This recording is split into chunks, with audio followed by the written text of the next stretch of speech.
The women of Colombia stomp the ground with red soaked shoes,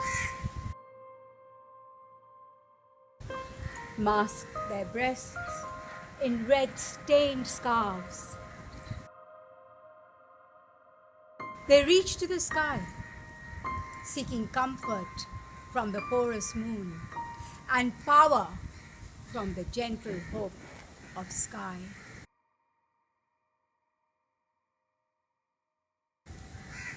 They pound their feet, wrapping themselves tight in the cycle of life, of birth, of sex, of monthly cycles against the moon chart. A child reaches towards the father, hands and feet, toes and fingers. She stretches and limbs still creased from birth, her soul just settling into place. The father lays hands on the child and then forgets. The women of Colombia gather in an ancient power.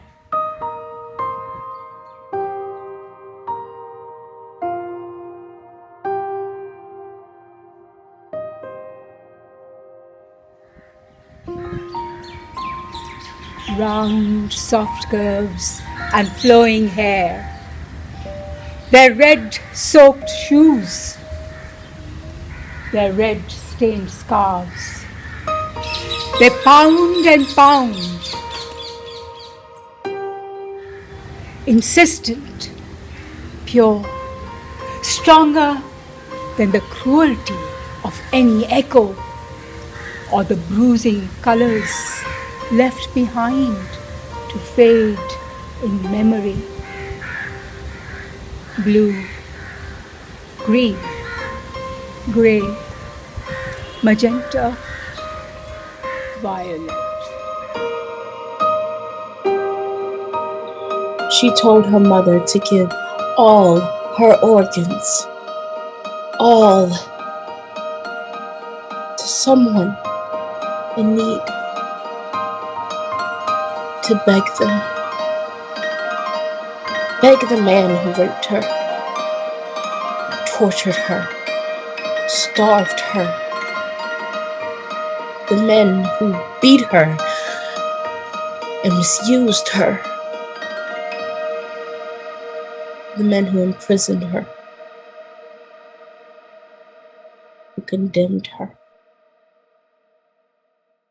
The men who forget. She told her mother to give her organs all to someone in need, so that her life, all of 19 years lived for in torture, would have meaning.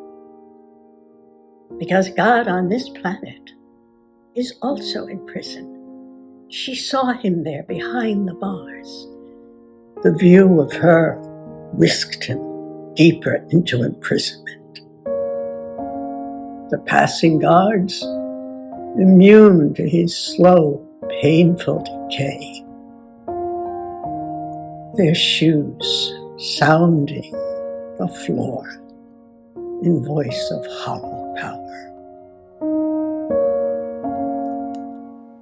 She does not need to see or feel anymore. But even so, somewhere in the darkest crevice of her life, she touched God's finger and knew someone may, someone should. So, Mother, I beg you to beg for the use of my parts. What her mother could do remains unknown. As her daughter swings away the promise, and her husband is not there to carry her to safety. The hummingbirds birth another nestling this year, the size of an almond. green wings and silver backed, strong and stronger, marked by care. It dances live upon a field of love.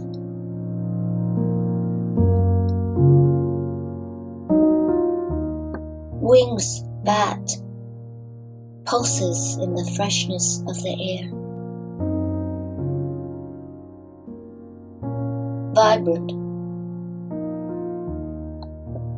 vibrant, sending faithful waves towards the ankles of the girl about to swing, warming her heart enough to beat joy. Before men violently use her body one last time, and death embraces her in ownership.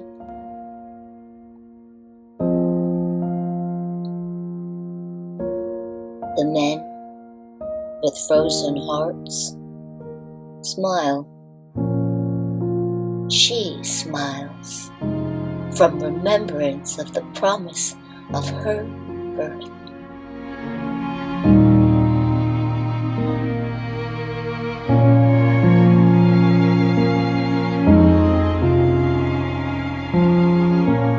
At the foot of Pico Cristobal Colon, the women of Colombia grasp their hands one to the other, stamping their red-stained feet, leaving traces of blue, green, grey, magenta, violet, with hopes of purple, white and rose, rising from the dust of the earth, floating freely toward the heavens.